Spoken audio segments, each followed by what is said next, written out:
Welcome to The Explainer.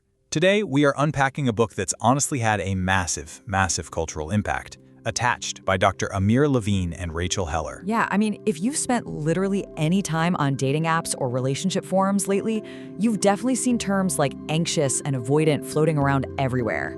Well, this is the exact book that mainstreamed those terms. It resonated so deeply across the globe that it's been translated into over 18 languages, basically promising a scientific framework for why we act the way we do in romantic relationships. And the reception to this framework has been nothing short of explosive. The authors actually note in their foreword that readers frequently call the book life-changing and an absolute eye-opener. People express this profound relief at finally discovering that their emotional needs are, well, completely valid. The core promise here is huge. By decoding your relationship behavior into 3 specific attachment styles, secure, anxious, and avoidant, you can finally understand yourself, understand your partner, and essentially learn how to find and keep love. But today, we're putting on our critical lenses.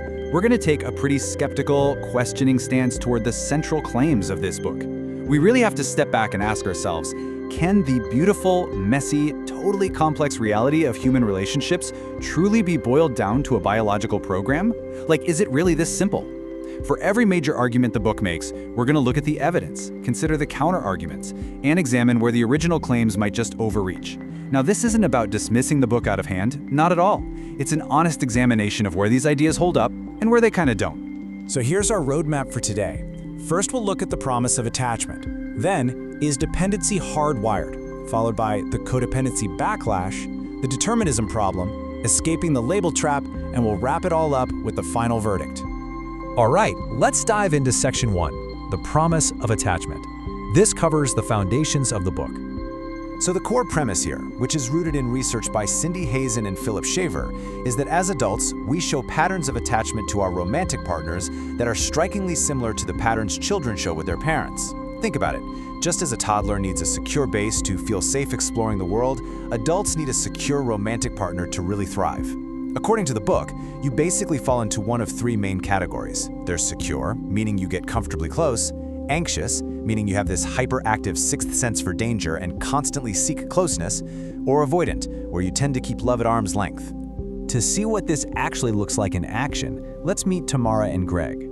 Tamara is anxious. She's totally preoccupied with Greg's whereabouts, terrified of a breakup, and she kind of loses focus on her own life when things get rocky between them. On the flip side, Greg is avoidant. He explicitly states he's never really had a stable relationship, and the closer Tamara gets, the more he pulls away, usually claiming he's just too busy. Now, the book argues that these aren't just character flaws, right? They're hardwired styles playing out exactly as the science predicts. Tamara and Greg are basically speaking 2 completely different languages, constantly exacerbating each other's natural tendencies in this predictable, inevitable loop. Moving on to Section 2. Is dependency hardwired? Let's get into the biological argument. To really steelman the author's argument here, we have to look at the massive line they draw between culture and biology. See, culturally, we're taught to exalt independence, We're conditioned to view emotional dependency as a flaw. We're always told to self-soothe when we're stressed. But the book's biological view argues the exact opposite. It claims that once we attach to someone, we literally form one physiological unit. Dependency isn't a choice, it's a biological fact. They argue that our partners are quite literally regulating our heart rate and our breathing. And honestly, they have the empirical data to back this up. They cite the Cohen MRI experiment, which shows that simply holding a spouse's hand when you're under threat physically reduces neural anxiety in the brain, like literally calming your brain down. They also point to Dr. Brian Baker's research, which shows that a satisfying marriage actively lowers your blood pressure, while marital discord keeps it elevated for as long as you're physically near your partner. So objectively speaking, having a partner act as a secure base does impact our physical health. This is easily the strongest pillar of the entire book's argument. Which brings us to Section 3, the codependency backlash and the rejection of self-sufficiency. So armed with this data, the authors actually take an incredibly aggressive stance against emotional self-sufficiency. They explicitly state that the teachings of the codependency movement, which, usually advocates for healthy emotional boundaries and self-reliance, are misleading and even damaging when applied generally to romantic relationships. They argue that the whole belief that people should be emotionally self-sufficient is just downright erroneous. But, we really have to question this leap. Yes, for sure, our bodies respond to our partners, but does that mean all attempts at emotional self-regulation and healthy independence are actually damaging? Are they maybe throwing the baby out with the bathwater here by dismissing personal resilience entirely? Let's unpack that further in Section 4, the determinism problem. Are we looking at a sort of biological fatalism? Well, the text makes some pretty bold, highly deterministic claims. For example, they say, we are programmed to act in a predetermined manner. The authors are literally framing human connection as an unchangeable software script. And this is exactly where the theory begins to overreach into biological fatalism. Think about it. If we are completely programmed, where's the room for free will? Where's the nuance or the capacity for personal growth? Let's look at how this determinism plays out in what the book calls the anxious avoidant trap.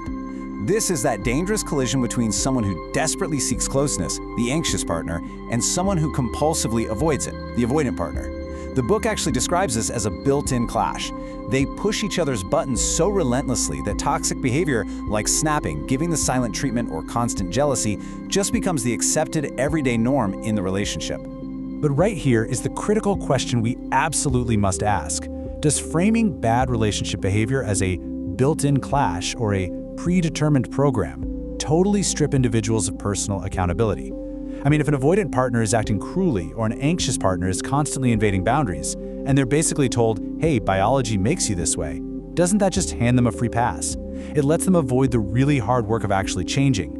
By absolving people of their behavior through these biological labels, the theory flirts dangerously with excusing straight-up toxic behavior. Which leads perfectly into Section 5, escaping the label trap, and a massive contradiction we found.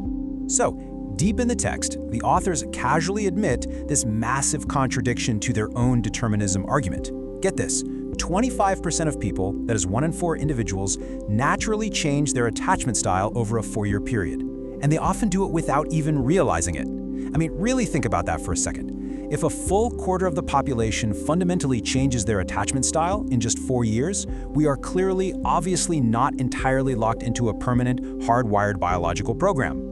Exactly. And in fact, the authors themselves follow up that exact statistic with an encouragement to consciously work toward becoming more secure in their attachment styles. But wait a minute, how on earth can we consciously work to change something that you literally just told us was a predetermined biological absolute? You just can't have it both ways. The text totally undermines its own strict determinism here. What this actually proves is that while our initial impulses might totally be influenced by attachment, our ultimate behavior is absolutely within our conscious control. And that brings us to Section 6, the final verdict, where we synthesize all our findings. So here is the honest breakdown of the source material. The tremendous value of attached is that it powerfully validates our deep biological need for closeness. It completely removes the shame from wanting to rely on a partner, and it backs that up with solid physiological evidence. Plus, it gives couples an absolutely incredible vocabulary for understanding their recurring conflicts. Yeah, for sure. But the danger lies in the book's over-reliance on deterministic language. The real risk is that readers are going to adopt an attachment label like avoidant or anxious as a permanent identity, basically using it as a shield to refuse personal evolution or, worse, to excuse genuinely bad behavior. Which leaves us with this final, vital question that we all need to ask ourselves. Are you using your attachment style as a tool for self-discovery or as a shield against personal growth? Because understanding your starting line is incredibly important, but as their own data shows, it doesn't have to be your finish line. Spot on. Thank you so much for joining us on this explainer. We really hope this critical look helps you navigate your own relationships with a good balance of both compassion and accountability. We'll see you next time.